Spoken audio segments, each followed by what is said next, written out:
Olá pessoal, tudo bem?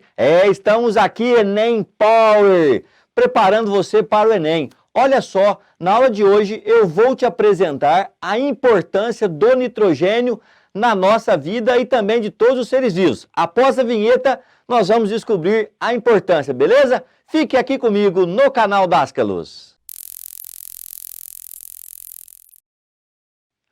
Pessoal, então é o seguinte, olha só. O nitrogênio é um composto, podemos falar assim, um gás, mais abundante no ar. Quase 78% do ar contém nitrogênio. E o nitrogênio, ele é inerte para os seres vivos.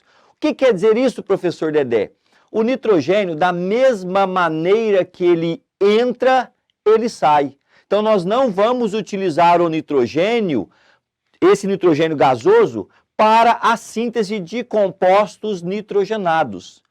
E para que, professor Dedé, que nós precisamos do nitrogênio? Pessoal, o nitrogênio, ele entra na composição dos aminoácidos, consequentemente na produção das proteínas. O nitrogênio é importante para a síntese dos ácidos nucleicos DNA e RNA, devido à presença das bases nitrogenadas nestes compostos orgânicos. O nitrogênio, ele é importante para a síntese do ATP, adenosina trifosfato, energia para os seres vivos. Então, olha a importância do nitrogênio para os seres vivos. E como que nós obtemos, então, o nitrogênio para a síntese desses compostos nitrogenados? Como que as plantas obtêm o nitrogênio para a síntese dos compostos nitrogenados? É isso que nós vamos falar hoje no ciclo do nitrogênio. Olha só, o ciclo do nitrogênio, ele é composto por 4 etapas básicas. Acompanhe comigo. A primeira etapa do ciclo do nitrogênio, nós podemos citar a fixação. Fixação biológica, que é realizada principalmente por bactérias que nós encontramos nas raízes de plantas leguminosas. Então, esses nódulos que nós esquematizamos aqui, tem bactérias do gênero Rhizobium que fazem a fixação biológica do nitrogênio. Então, o nitrogênio ele passa do seu estado gasoso para a formação de amônia. Amônia. Ou, no seu cátion, amônio. Muitas plantas já conseguem obter amônia, mas principalmente amônio, para a síntese de alguns aminoácidos, algumas proteínas. Não são todas as plantas. Porém, algumas já conseguem utilizar este composto para a síntese de alguns aminoácidos. Então, a primeira etapa, fixação, realizada por bactérias do gênero Rhizobium, encontrada nas raízes de plantas leguminosas. A segunda etapa, nós podemos citar a nitrificação. Porém, a nitrificação, ela divide-se em nitrosação, onde a amônia é convertida a nitrito, e nós temos depois a nitratação. Na nitratação, o nitrito é convertido a nitrato.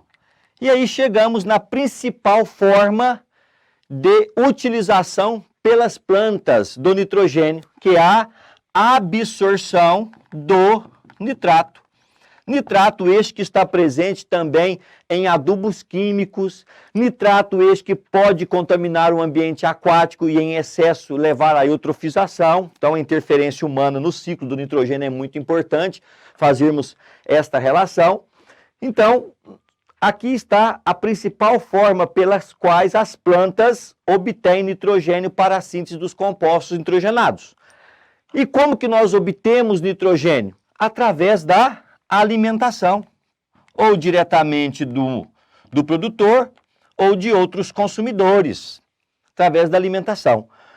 Como que o nitrogênio que foi retirado do meio vai ser devolvido para ele? pelo processo da desnitrificação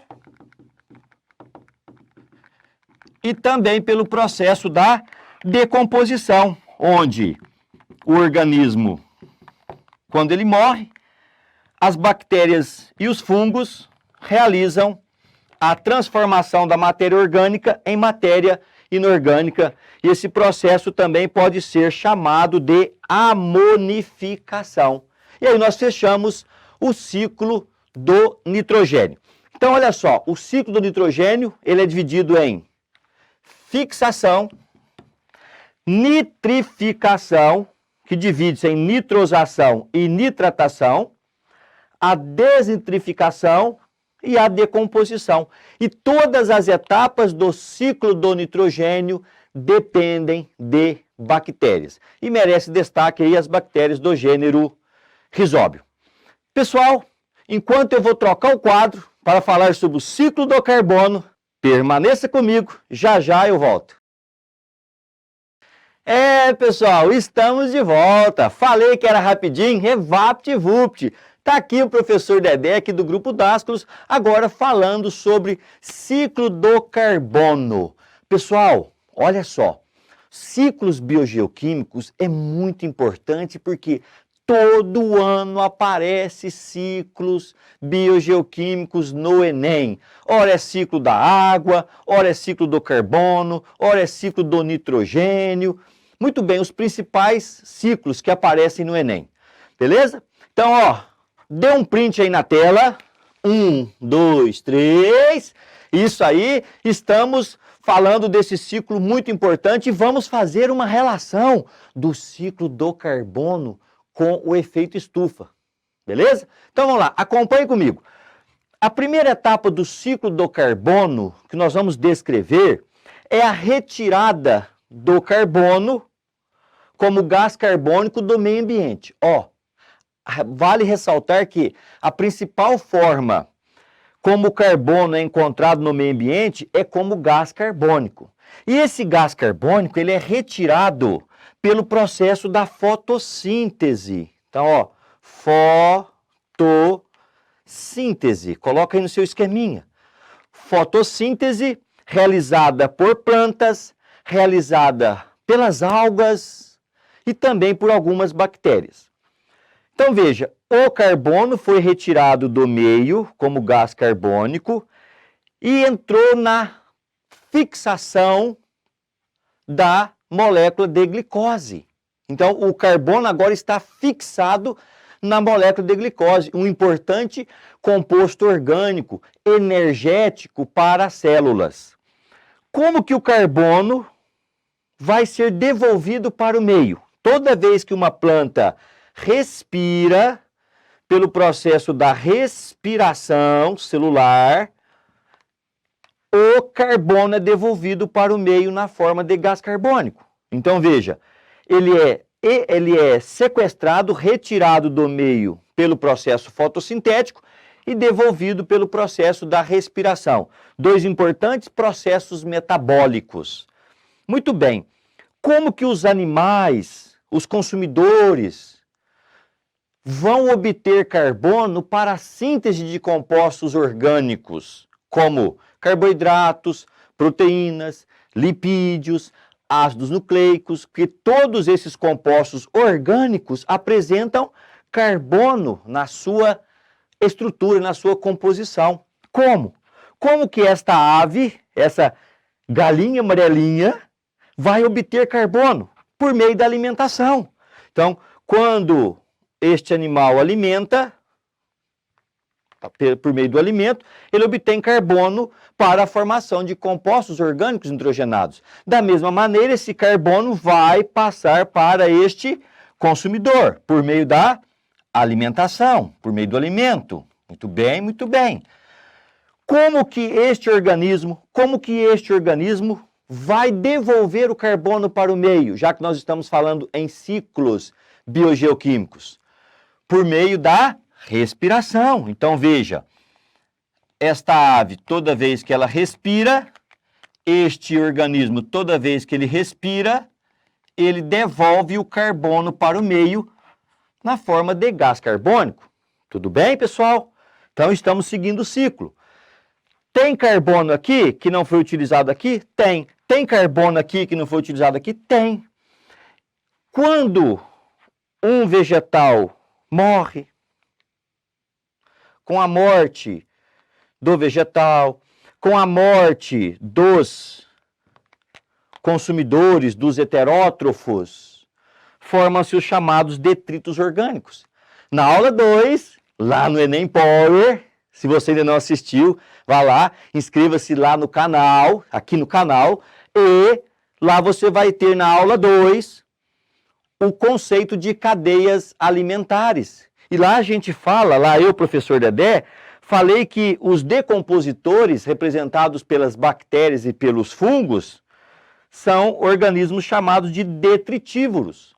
Então, o que eles fazem? Eles vão transformar a matéria orgânica em matéria inorgânica, por um processo chamado decomposição. Muito bem, então toda vez que ocorre a decomposição, o carbono é devolvido para o meio como gás carbônico. Porém, parte da matéria orgânica ela é decomposta de forma parcial. Uma decomposição dita parcial. E desta decomposição parcial, parte da matéria orgânica fica soterrada por milhões e milhões de anos, passam por diferenças de temperatura, diferenças de pressão, e aí forma o chamado combustível ou combustíveis fósseis, aqui representado pelo petróleo, gás natural e carvão mineral. E pelo processo da combustão, o carbono é devolvido para o meio, ou melhor, adicionado ao meio como gás carbônico. Aqui nós temos uma adição, carbono sendo acrescentado ao meio. E aqui a gente pode abrir aí um parêntese e falar sobre efeito estufa. Porque um dos principais gases do efeito estufa é o gás carbônico. Portanto, a queima de combustíveis fósseis, como o petróleo e o carvão mineral, para gerar energia, aumenta o quê? Aumenta a liberação de CO2 para o meio. E esse CO2 retém radiação infravermelho, e aí nós temos o aquecimento global, ou também chamamos aí o efeito estufa, beleza? Com o desmatamento, a mesma coisa. Veja que com o desmatamento reduz-se o sequestro de gás carbônico. Olha só.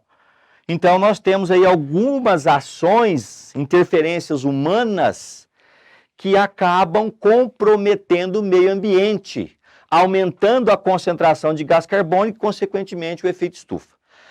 Pessoal, já eu volto. Mais um ciclo hidrológico ou ciclo da água. É isso aí, pessoal. Estamos de volta aqui no canal da Ascalus, falando agora sobre o ciclo da água, ou ciclo hidrológico. Então, olha só, o ciclo da água pode ser dividido em duas etapas. O pequeno ciclo, ou chamado de ciclo curto, onde não haverá a participação dos seres vivos. E temos o ciclo longo, beleza? Onde nós teremos a participação dos seres vivos. Então acompanhe comigo a primeira parte do ciclo, que é a chamada ciclo curto ou pequeno ciclo. Vamos lá. Olha só, a água presente nos rios, nos lagos, nos oceanos, nas lagoas, devido ao aumento da temperatura, principalmente ocasionada, e claro, pelo sol, faz com que a água ela passe do estado líquido para o estado gasoso. Esse processo nós chamamos de evaporação. É a mudança do estado físico da água, do líquido para o gasoso. Depois, a água ela vai passar do estado gasoso para o estado líquido. Uma outra mudança que nós chamamos de condensação. Muito bem. E agora a água vai precipitar-se. Precipitação. Esta precipitação, pessoal, pode ocorrer por meio de chuvas, por meio de granizos, até mesmo por meio de neves. É uma maneira pela qual a água ela volta para o meio, beleza? Uma vez ocorrida a precipitação, esta água ela volta para os riachos, para os rios, para o oceano, para as lagoas, e parte desta água também pode infiltrar-se lá no lençol freático. Infiltração. Muito bem. Fechamos aí o pequeno ciclo. Observou que não houve a participação de seres vivos? Apenas mudança nos estados físicos da água. Agora vamos falar sobre o grande ciclo, ou ciclo longo. O que nós vamos ter agora? A participação dos seres vivos. Aqui nós vamos ilustrar os vegetais e os animais. Como que as plantas obtêm água? Claro, para as suas atividades vitais. Vamos falar em água exógena, água que está vindo do meio, por meio da absorção. Absorção. Então, os pelos absorventes das raízes promovem, então, a absorção da água, e esta água ela sobe via xilema, né, e alcança a copa. Muito bem. Veja agora que a água está presente no corpo do animal e vai ser devolvida ao meio. Por quais processos, professor? Eu posso colocar aqui a transpiração. Eu posso colocar a gutação. Eu posso colocar também o processo da respiração. Muito bem. São processos pelas quais a água é devolvida para o meio. Os animais, até mesmo nós, seres humanos, obtemos a água ou por meio da alimentação, por meio de vegetais ou tecidos de outros animais, ou também diretamente pela bebida. São as maneiras pelas quais nós obtemos água exógena, beleza? Duas formas. E agora, como que esta água vai ser devolvida para o meio, já que nós estamos falando em ciclo? Ela saiu do meio e agora ela está presente no corpo do animal e vai ser devolvida para o meio. Nós podemos citar aqui a transpiração do animal. Eu posso citar aqui também a respiração, beleza? Se for mamíferos, pela sudorese e também pelas fezes. Posso citar também pela urina. E sem contar que tanto por meio da morte dos vegetais quanto dos animais e o processo de decomposição realizada por bactérias e fungos, a água é devolvida para o meio. Então nós falamos agora no grande ciclo ou ciclo longo, porque houve a participação dos seres vivos. Pessoal, hoje então nesta aula Enem Power nós vimos aí os ciclos biogeoquímicos. Ciclo do nitrogênio, ciclo do carbono e ciclo hidrológico. Ciclos que caem demais no Enem, beleza? Agora, vai lá, ou seja, aqui, inscreva-se no canal da Ascalos Enem, ative o sininho de notificação, deixe o seu joia e também compartilhe com os seus amigos, tá bom? Vocês que estão aí preparando para o Enem. Valeu, um abraço do Dedé e até!